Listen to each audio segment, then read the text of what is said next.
Hello, you're starting to with Wolf Gorelick, a few minutes riffing on IT and IT security. Today looking at why it's so important to look at it. Look at it. You know, we look at layers of abstraction, we look at models, we look at diagrams as a means to insight.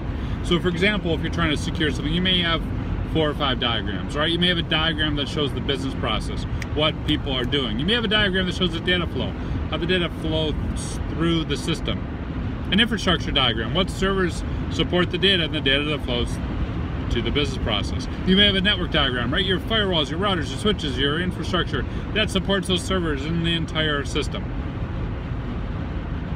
But if you only look at those, if you only scan what's known, right? If you only look at what's in front of you, if you don't look at everything that may be on that network, everything that may be on that host, everything that may be in that data, you're going to miss key things and therefore open yourself up to security vulnerabilities. So this really is the key.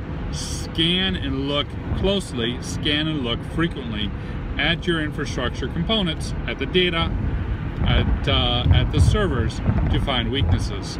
Not doing this is what recently led to a breach of Maryland insurance information. Insurance information like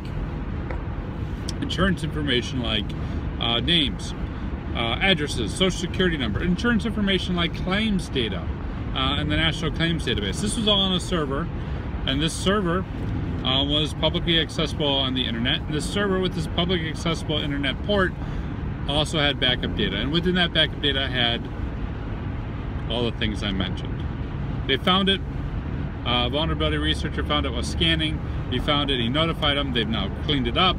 You can search on the news and read the story, but it really struck home to me the absolute positive importance of doing these scans yourself, not just looking at the diagrams, right? What hackers hack is the delta between reality and abstraction, the difference between what we think is and what really it is. And that's why it's so vitally important to really look at it. You got a good story about this where you thought some of those X and ended up being Y, yet the diagrams that, you know, it went left and you scanned it, looked right? Social media comments, hit me up.